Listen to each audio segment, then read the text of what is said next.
ہمارے چینل کو لائک اور بسم سبسکرائب اللہ الرحمن الرحیم۔ اسلامی تاریخ قوم لوط پر عذاب۔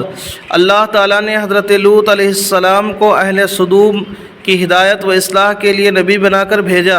یہ لوگ بڑے سرکش، نافرمان اور گنہگار تھے۔ عورتوں کے بجائے مردوں سے خواہش پورا کرنا، باہر سے آنے والے تاجروں کا مال حیلے بہانے کے کر کے لوٹ لینا اور بھری مجلسوں میں کھلم کھلا گناہ کرنا ان کی فطرت بن گئی تھی۔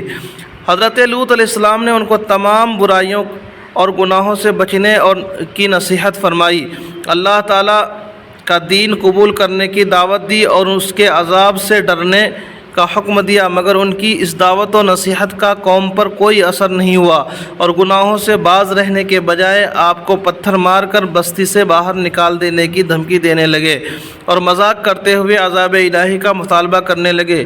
حضرت لوط علیہ السلام کے بار بار سمجھانے کے باوجود وہ اپنی ضد پر اور ہٹ دھرمی سے باز نہیں آئے تو اللہ تعالیٰ نے اس ناپاک قوم کو دنیا سے مٹانے کے لیے عذاب کے فرشتوں کو بھیج دیا۔ حضرت لوط علیہ السلام فرشتوں کے اشارے پر اپنے گھر والوں اور ایمان والوں کو لے کر صغر نامی بستی میں چلے گئے اور صبح ہوتے ہی ایک بھیانک اور زوردار چیخ نے سارے شہر کو ہلاک کر دیا۔ پھر حضرت جبرائیل علیہ السلام نے اس بستی کو آسمان کی طرف اٹھا کر زمین پر پٹخ دیا اور اوپر سے پتھروں کی بارش کر کے پوری قوم کو عذاب الہی سے ہلاک کر دیا۔ اللہ تعالیٰ کی قدرت۔ درختوں کے پتے کے فائدے۔ اللہ تعالیٰ نے ہزاروں قسم کے درخت پیدا فرمائے ہیں جن پر بے شمار پتے ہوتے ہیں، ان کے بہت سارے فوائد ہوتے ہیں۔ یہ پتے ہمارے لیے تازہ اور صحت مند آکسیجن بناتے ہیں اور زہریلی آکسیجن اپنے اندر جذب کرتے رہتے ہیں۔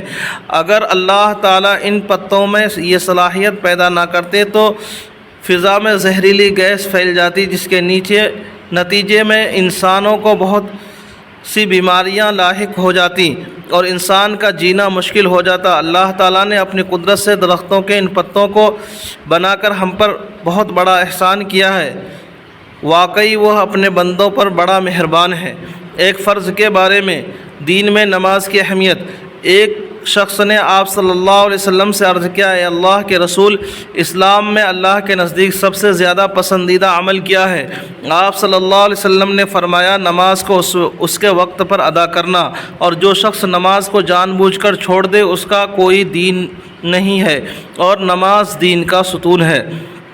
ایک سنت کے بارے میں غریب و مسکین سے ملاقات کرنا۔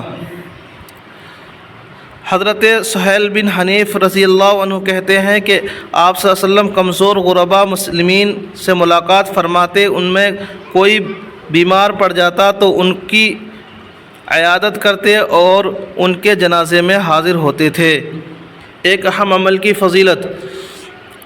رسول اللہ صلی اللہ علیہ وسلم نے فرمایا، جس آدمی میں 3 چیزیں ہوں گی اللہ تعالیٰ اس کو اپنی رحمت میں لے لیں گے۔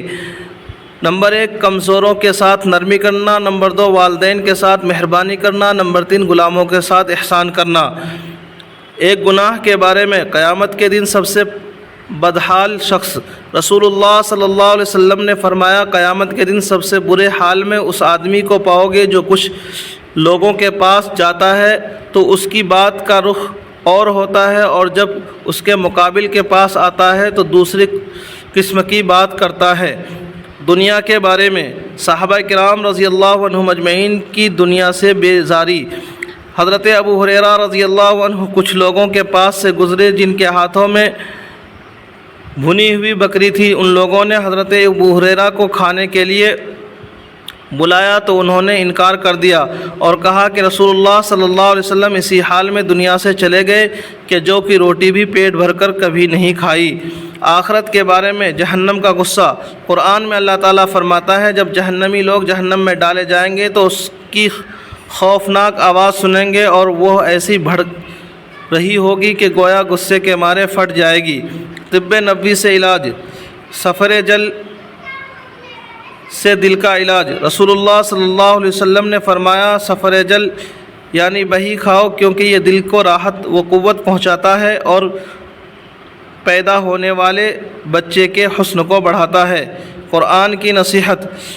قرآن میں اللہ تعالیٰ فرماتا ہے، جب تمہیں کوئی سلام کرے تو تم اس سے اچھے الفاظ میں سلام کرو، یعنی اس کا جواب دو یا ویسے ہی الفاظ کہہ دو، بلا شبہ اللہ تعالیٰ ہر چیز کا حساب لیں گے۔ اللہ تعالیٰ عمل کرنے کی توفیق نصیب فرمائے۔ ہمارے چینل کو لائک اور سبسکرائب